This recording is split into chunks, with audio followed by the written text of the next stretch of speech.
Welcome to Brainfluence. I'm Roger Dooley. If you're listening on audio, by the way, this episode is also available in video format. You can find that either at YouTube or at rogerdooley.com/podcast. So today's episode was a long time in coming. I first met Jason Bradshaw when he invited me to speak at a private customer experience event in Los Angeles.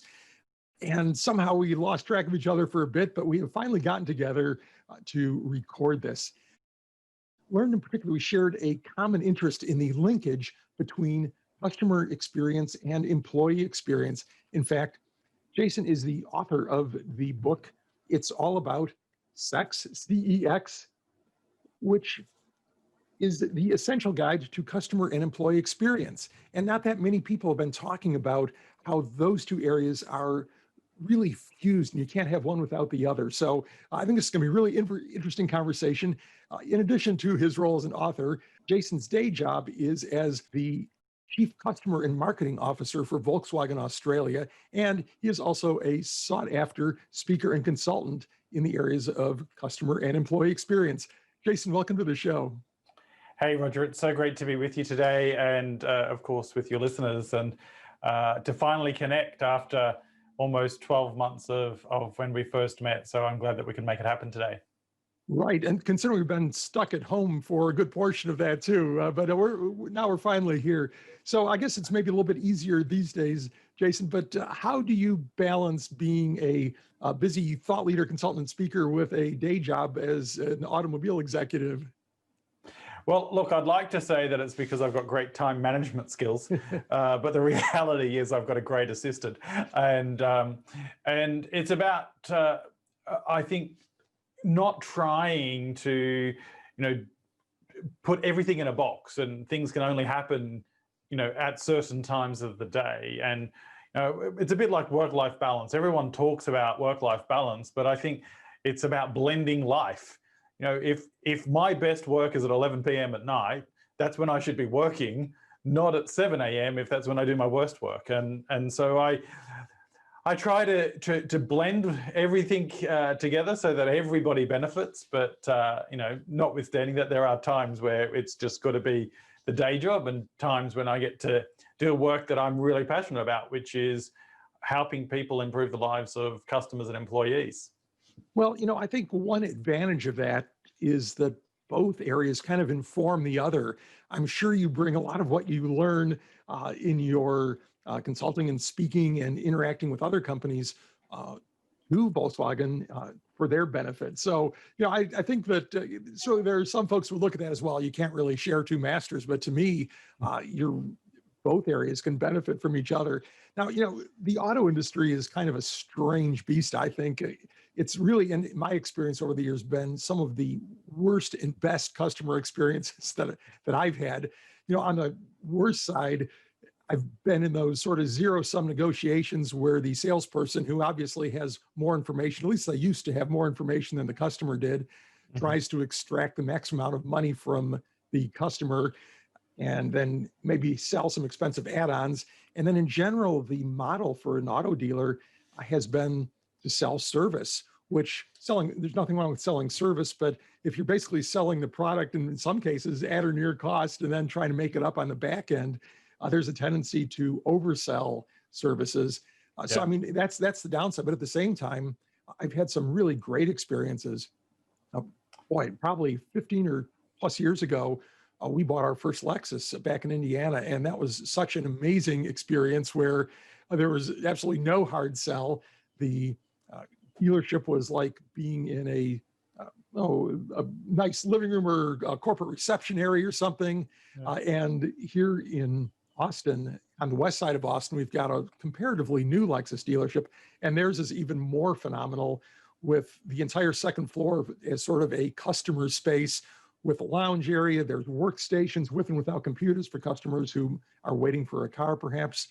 There's a coffee bar with a barista and hot snacks and things. And so, I mean, this is just the opposite of the traditional experience where, you're waiting for a car to service, your car to be serviced, and maybe if you're lucky, there's some burned coffee in a little hot pot and some day-old donuts. So, but this, how does Volkswagen handle this split? Because there is always a sort of tension between, maximizing profitability, selling the Mm. customer products and services, but also providing an experience that the customer is going to enjoy. So it's interesting the experiences that you share. I've only been in the automotive industry for 5 years, but of course a customer for much longer. And I was a Volkswagen owner before I became a Volkswagen employee. And I never had a bad experience as a customer. I have an even better one now that I work for the company. But as a customer, I never had a bad experience. Yet, I joined day one in the job, and not surprisingly, there were customers that were having bad experience. And I think whether it's the automotive industry or any industry, consistency is really difficult to get. But it's that consistency that actually builds loyalty and growth. And at Volkswagen, one of the first things that I did was just get really specific about what we mean by customer experience and what are the 3 to 5 things that we want our dealerships to do every single time they interact with a customer. So we took some of the guesswork out of it, if you like. And okay, that may not suit every customer, but it's about serving the majority in a great, consistent way. And what we've seen is that those dealerships that meet or exceed our internal metrics around how they're interacting with customers, they make on average double the profit of those dealerships that perhaps aren't so consistent. And this isn't surprising to me. In any industry, you can see companies that are going out of business this year because they have failed to respond to the evolving needs of customers. They've stopped listening, or maybe they never listened.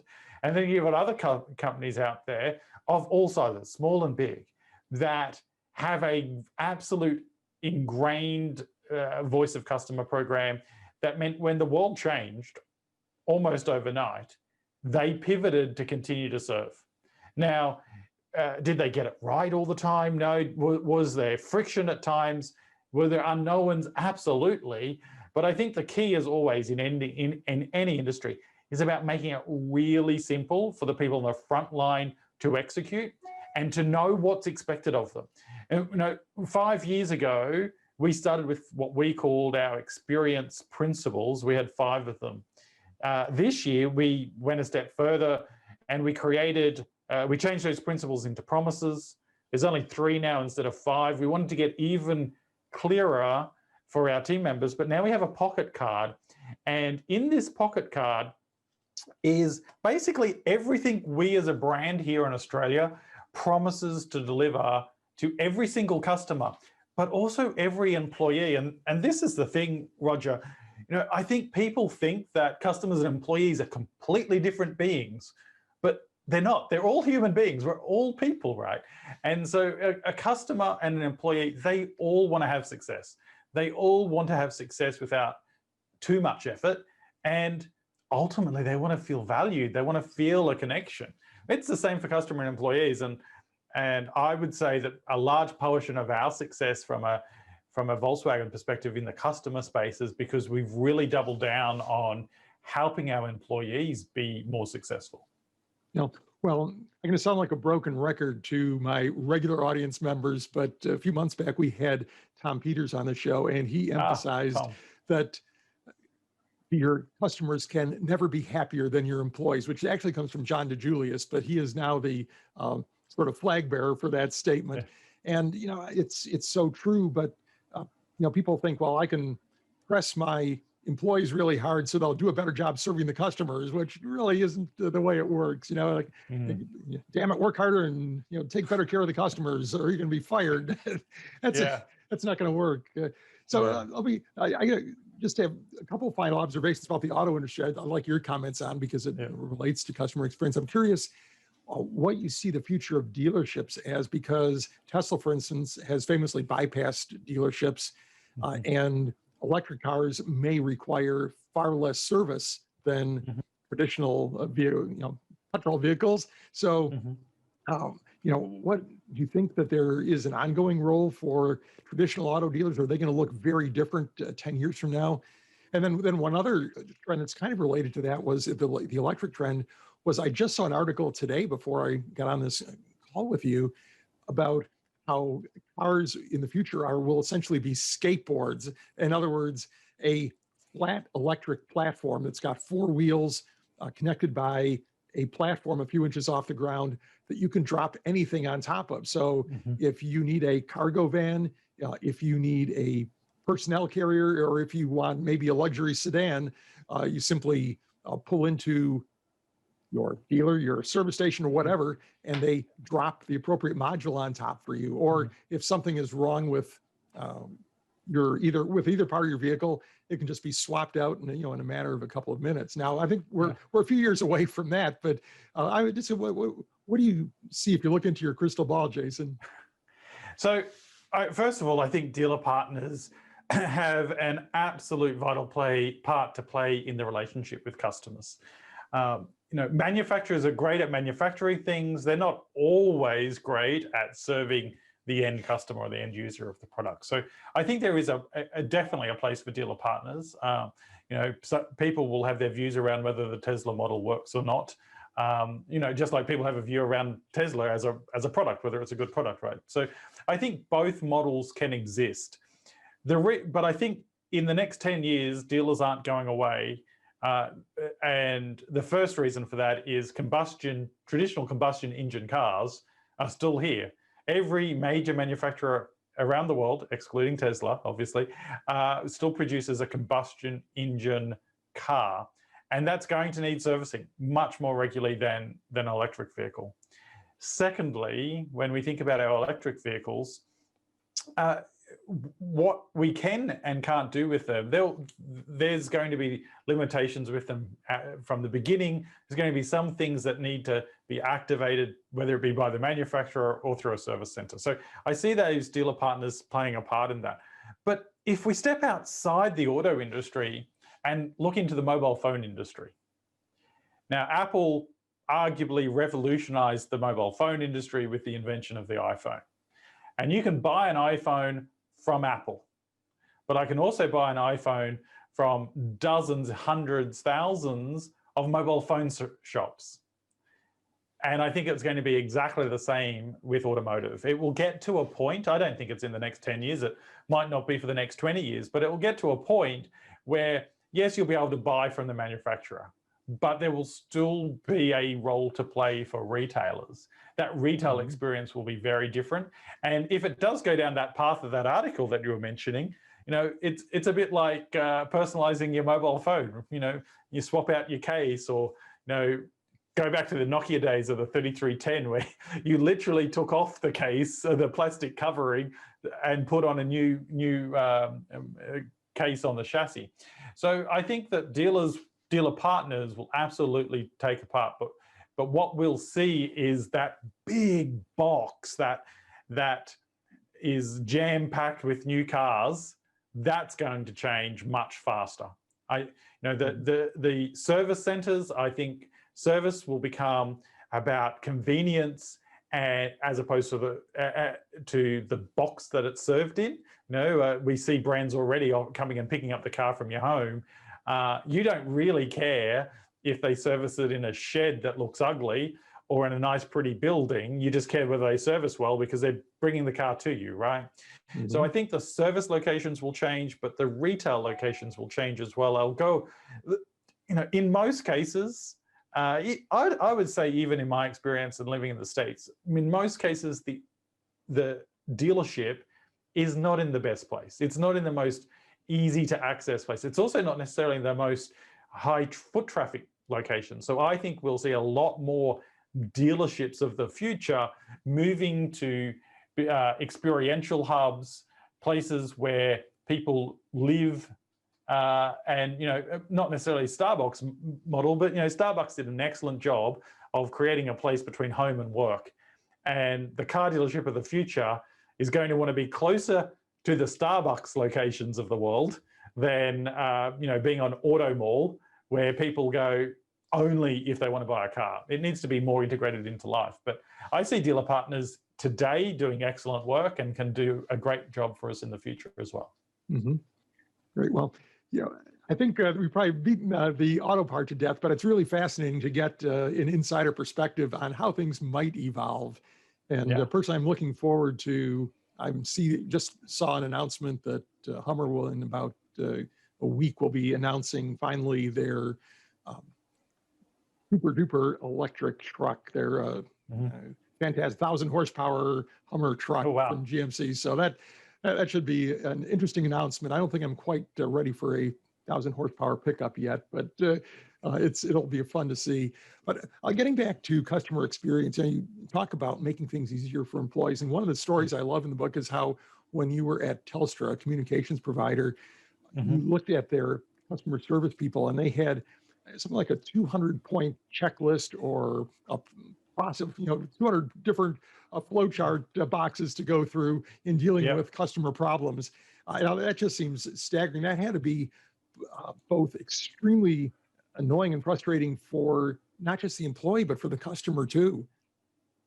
Look, it was great in one respect that you could literally have someone walk in off the street, essentially, put them in front of a computer, hand them the checklist, and as long as they did everything on that checklist, they would get a consistent outcome.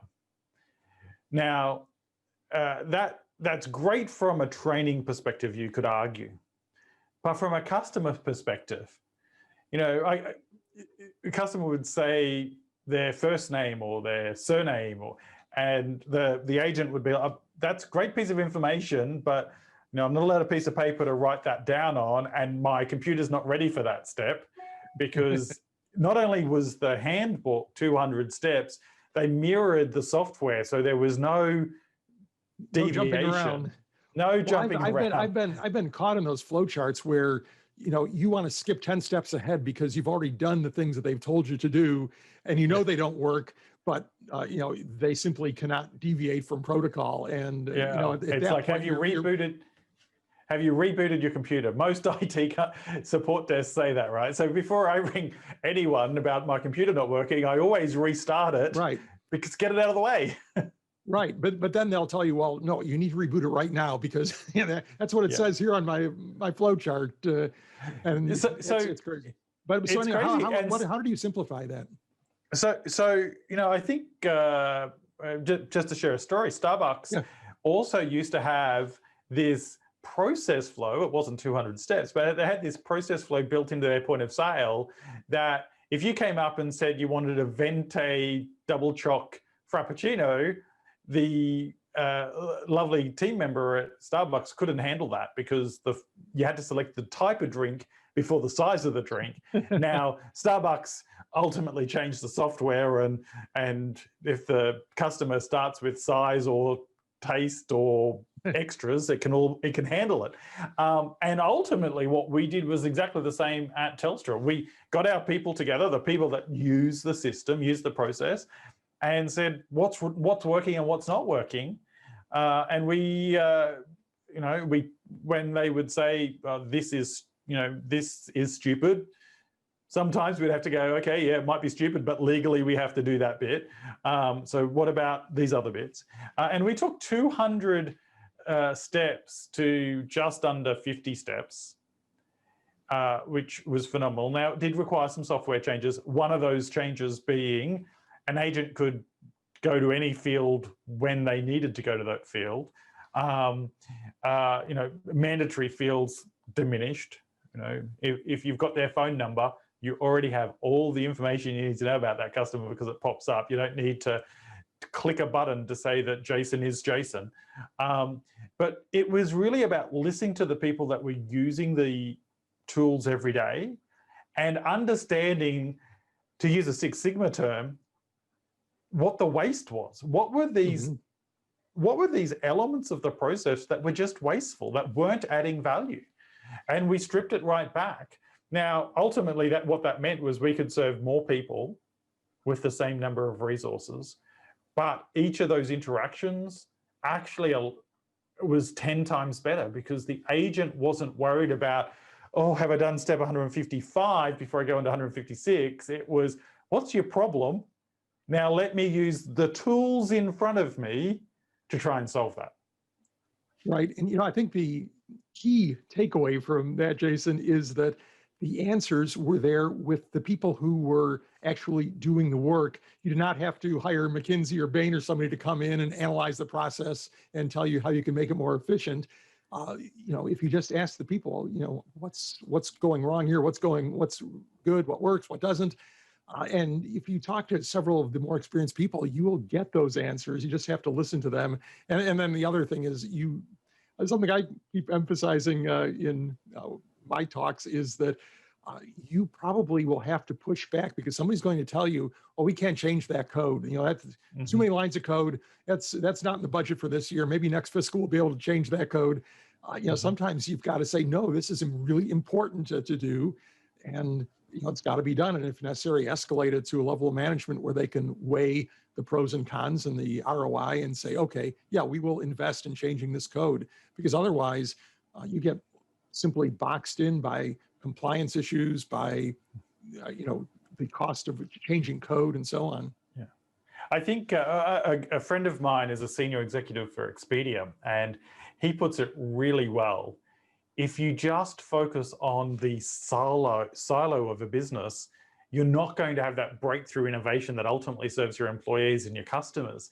At Expedia, like many companies, the call center was measured on how quickly they answered the phone, how quickly they dealt with that phone call, and how many calls abandoned, and all the normal call center metrics.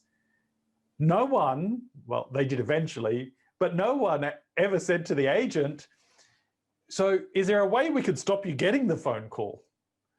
And of course, once they listened to their agents and took the time to understand what was happening, Expedia had an extremely compelling business case to go and change some of their downstream activity and upstream activity so that the call didn't have to happen.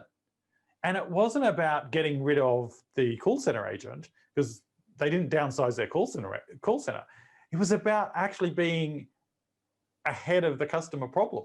Their processes, each of the departments had these KPIs that were focused on certain things, but didn't think of the bigger picture. The marketing team's job was to sell more trips. Now, it didn't matter once they got sold, there was a million questions people had and a call center that needed to answer them.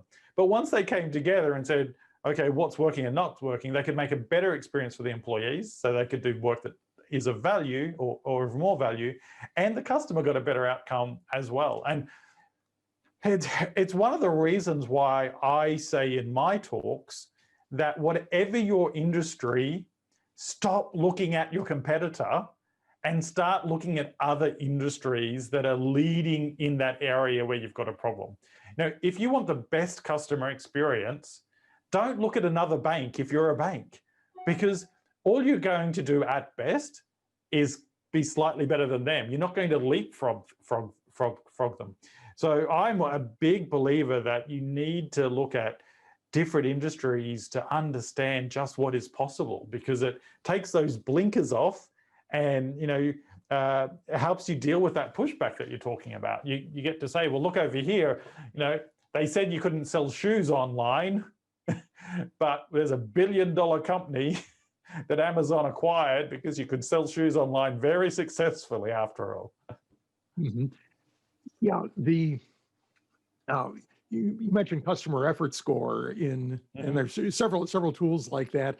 And one of the key things about customer effort score is that effort isn't some absolute standard of effort. Like you can sort of measure, how many keystrokes or how many seconds or whatever. The effort is in your customer's head. And if you are providing an interaction that is more effortful than Amazon provides or Uber or whatever that customer thinks is a low effort process, then you're high effort. Doesn't matter about what you're doing, what your competitors are doing. And so again, the same thing. Don't just look inside your own industry for guidance, and look at the best experiences out there, because that's what you're being compared to. Jason, one of the other interesting little tidbits I found in your book was that one way of sparking some interaction. You mentioned Disney doing this and other brands do this as well, is putting the employee's hometown on their name tag, which probably works best if you've got employees from all over the place as opposed to everybody from Yeah. the same city. But it's, it provides just that little bit of interaction where you are more likely to ask. I know cruise lines do that. And I know that when I've cruised, I've seen somebody, oh, they're from Budapest or from, Sydney or someplace. And it's like, so you ask them about it, you ask about their home, and before you know it, you have developed a relationship with that person who otherwise just would have been the person, putting the coffee on your table or something. Yeah. So it's such a simple little thing that, I think is actually kind of profound. And something that I've seen done too is PetSmart, the big pet supplies retailer. I don't know if they still do this, but I've seen them do it in the past. On the employee's name tag, they will put a photo, or the employee puts a photo of their pet there. Oh, so, nice. Yeah, imagine when you're checking out and you see that the cashier is a fellow lab enthusiast or a fellow cat person or something. That again lets you, how old is your dog? Oh, and is it male or female, and so on. Yeah. And you get that connection. It's I was meeting with a potential client the other week, and they're in the food business, not quite fast food, but a convenience food business. And I was talking to them about the fact that I didn't see anyone in their stores with a name badge. And they're like, oh no, we can't do name badges. It's, people might get stalked or this or that, and what have you, and there's health and safety concerns, and they even thought that it was illegal to use them in some locations. And I'm like, so how are we going to create a connection between the employee and the customer? Because otherwise it's just another cashier going, I'll have the chicken. Do you want the chicken? Do you want the chips? Do you want a larger drink? And it's an action point that I left them with, because, my favorite meal is, my favorite color is, it doesn't actually matter what it is, but it's got to be something to create some sort of humanity to the process. I can only imagine at Pet Barn, if you're a fan of Labradors and the person serving you has a picture of their lab, you're going to be much more engaged with that person than just if it's a 16-year-old pimply teenager, telling you where the dog food is. Yeah, exactly. Yeah, it makes such a huge difference. And, that's part of the customer experience, developing that human connection that can be tough in, typical high volume retail environment or sort of high volume restaurant environment. But, and not that you're going to, have a 10-minute conversation with your McDonald's cashier. That's probably not going to happen. But, it really is such a small thing, and it costs nothing to do. It's so cheap. I don't understand why more people don't do it, but I'm sure there are concerns about privacy. Like one time, some employee got tracked down by a customer who was crazy, but makes a huge amount of sense. One of your other little tactics I thought was smart was, when you're trying to communicate to people about whether they're doing a good job or a bad job from a customer experience standpoint, I think you can run the risk of going in either direction. Like if you give them too much negative feedback, it's dispiriting. If you give them too much positive feedback, then they decide, okay, well, we're good enough. But you mentioned texting people one promoter type comment and one detractor type comment a day. That to me is such a nice balance, because it shows, it gives you both sides of it. And, I'm sure that in some cases one is a little more powerful than the other, but it still provides that balance, knowing that, hey, there's both types of customers out there. And, here's something that was recognized as being good. Maybe we should do more of it. And here's something that was not so good, and maybe we can fix that. What I absolutely love doing is demonstrating that that the same topic or the same skill area can create both a promoter, a raving fan, or a detractor for your business. So I'll quite often, when I'm giving a presentation where I have access to the information, I'll put up a real customer comment that says, oh, Roger was fantastic. He communicated with me regularly. He kept me informed. I did, yes, there was a delay in my product arriving, but, Roger always had my back. He always told me what was going on. And then I'll put up another comment that says, oh, Lucy was terrible. My product was late. She never called me. I rang and she'd take days to get back to me.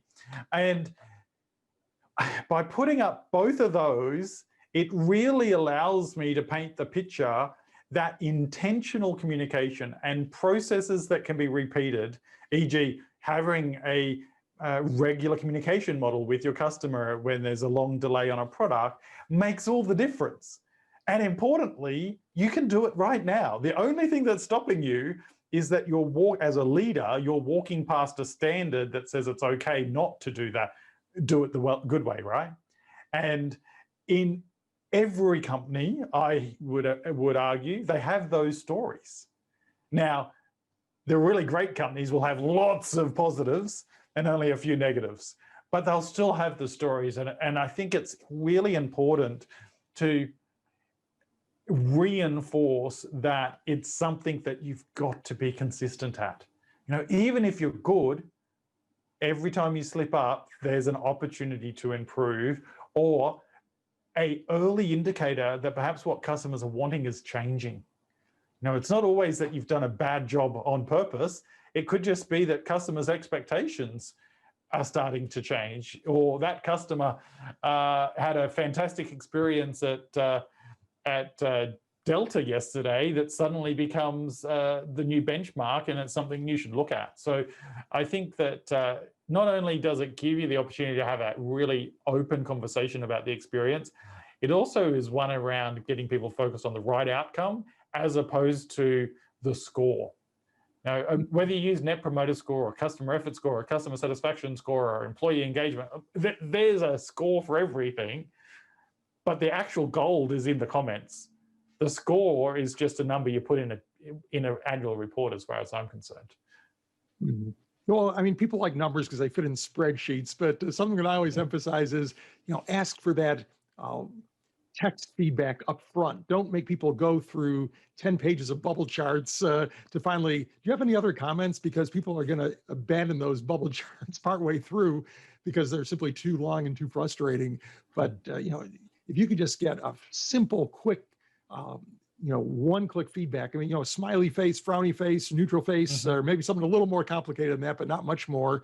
You get that emotional feedback where people don't have to think about it. If you ask, rate this on a score of 1 to 10, immediately that kicks into, for me at least, some kind of rational cognitive mode where I'm thinking, well, let's see, it could have been a 7 or an 8, or was it a 6? I've already gotten the emotion out of it. Now I'm trying to calculate what that was, where, if you can give people something they can process intuitively, you're going to get not only more answers, because people will abandon those 1 through 10 things by the time they get to the 10th line of them. But also you'll get a truer answer, I think. So there's a company that was founded in the US. I can't remember where in the US, but it's called Delighted.com. And Delighted's now owned by Qualtrics. But the thing that I love about Delighted is it's basically provides a voice of customer, a voice of employee platform for any business, small or big. But their target market would be the small business. But the thing that I love about their platform is you can't overcomplicate it. Because even if you are asking the Net Promoter Score question or the Customer Effort Score question, they only allow you to ask 2 questions. So you can have 0 to 10, but your very next question is just a open free box comments section. That is it. You can't program another 20 questions. And so if A, it's really quick to implement, B, because it's only 2 questions, people tend, the abandonment rate is pretty low. And they, of course, got some smarts in the background, so you can pull out keywords out of the comments and what have you. But that, literally, you can pull out your credit card and start using that platform and start collecting feedback from your customers. And when I think of tools like Delighted, I'm like, why doesn't everybody ask their customers or their employees for feedback? whether it's a 10-point scale or the smiley face scale, one question can be game changing in terms of your organization growing. Yeah. Well, I know one type of survey I never fill out are hotel and airline surveys, because they are always pages and pages long of rating obscure stuff from 1 to 10. And I think the last hotel I stayed in before things shut down, or at least I stopped traveling, was a Holiday Inn Express. Not a great brand, nothing like Ritz-Carlton, but it was very convenient. And there was a thing about the lighting in the room that was weird. So I'll tell them about that. So the email comes in, instead of deleting it like I always delete them, I decided to fill that out. And it was just question after question, page after page. Finally, I get to a matrix of 8 questions, rating 1 to 10, everything about the room, the bed, the pillows, the sleep quality, and finally the electrical outlets. And it's like, who can even think about whether the electrical outlets were a 7 or an 8? By that point, you are cognitively exhausted, and it's like, I didn't even notice them. I can't even rate them. Does that mean they were a 10? Who knows? But this is what people do. And of course, they get relatively few completed surveys because of it. Who's going to, if you do one, especially if you're a regular traveler, are you going to do one of those every time? Because you know how bad they are. Maybe if you're like a once-a-year traveler, you say, oh, I got a survey and, this isn't too bad. But, if you are the more regular, loyal traveler, the kind of traveler that most businesses are trying to attract, you don't have time to fill that stuff out. And like I say, that simple, quick rating, overall rating of some kind, and then a free form box. So you can tell them, yeah, the room was crazy noisy, or, the lighting was weird, or, wow, the front desk clerk was absolutely phenomenal. She carried my bags to my room for me, and, whatever. But keep it really simple. So last year I spent 4 months in hotel rooms. So I completely understand your feelings around getting those surveys and not wanting to complete them, because I got a lot of those surveys, and I started a lot and abandoned a lot. And the hotel industry isn't the only ones that do it. There's many industries that have long, lengthy surveys. When I think that's a real trap. Is it a voice of customer program, or is it your audit that you're outsourcing to your customers? Imagine, some hotels you stay at, some airlines you travel on will say, there's an airline here in Australia, and their tagline used to be joyful. We make flying joyfully simple. Okay. So fantastic concept if you can deliver on it, except for, their on-time takeoff rate wasn't great. The lounges would be overflowing with people because they're not big enough. All the normal things that can go wrong. But then when you got a survey, it also wasn't joyfully simple. It was long. I've always said I've never had the privilege of working in the airline industry or the hotel industry. Both industries I would be very interested in working in, because I think they're so busy doing stuff, they're not actually getting to the root experience that customers are wanting. To talk about a Holiday Inn Express, I could guarantee it was in a convenient location for you.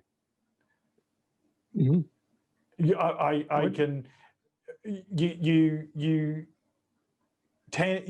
Doubletree Hilton with their cookies that they have when you check in. There's brands out there that are doing some really intentional things, whether it's about the location of the property or the cookie in Doubletree's instance. Those intentional things get completely forgotten when your last experience with the brand is your complicated survey about the light switches. Right.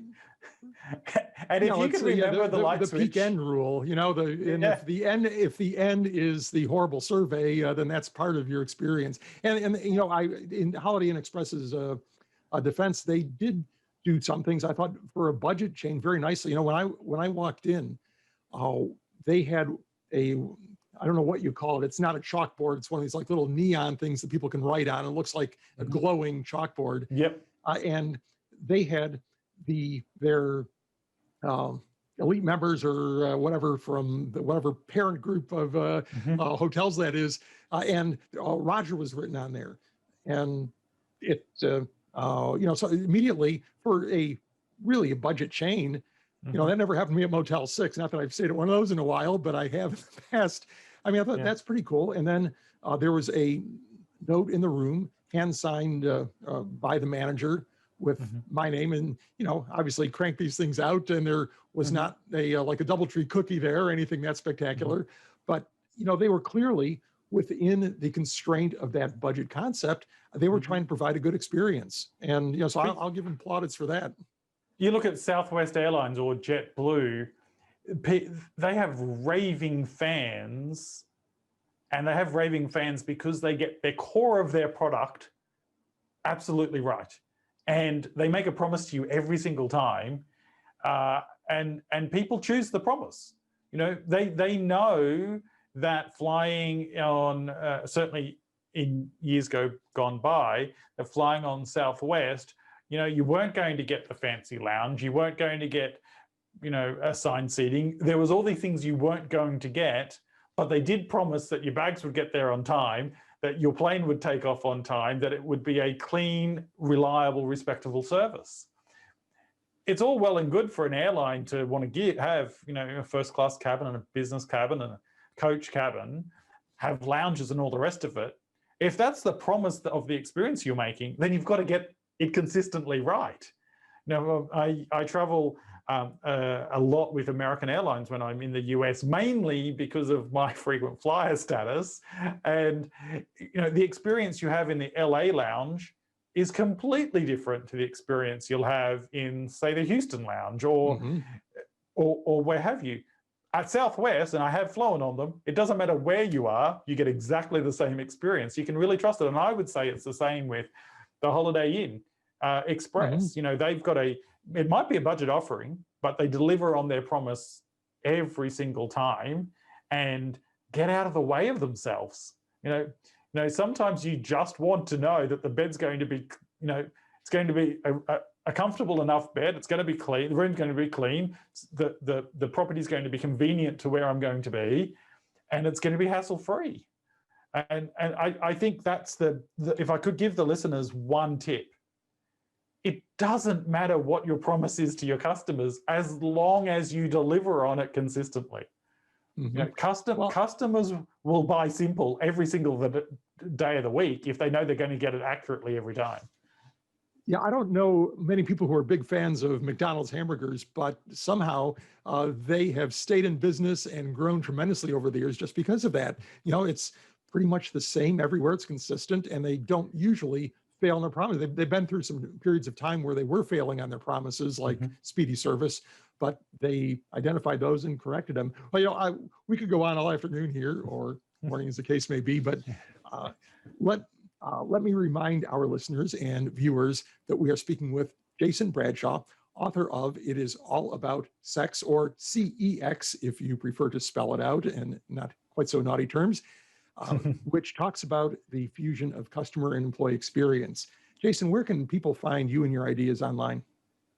So my website, jasonsbradshaw.com. So it's really important that you don't forget the S, otherwise you'll end up at a California real estate company. So Jason S. Bradshaw /sign up. So if your listeners go to Jason S. Bradshaw /sign up, they'll get the first 2 chapters of my book free. And of course, be able to stay up to date with my thoughts on customer employee experience. Great. And having read those first 2 chapters, even that will deliver some good value for folks. Yeah, but I would encourage them to buy the entire book. And we will, of course, link to those places on the show notes page at rogerdooley.com/podcast. And also on the show notes page, we will have links to any other resources we spoke about and audio, video, and text version of this conversation. So, Jason, thanks so much for being on the show. Thanks very much for having me, Roger.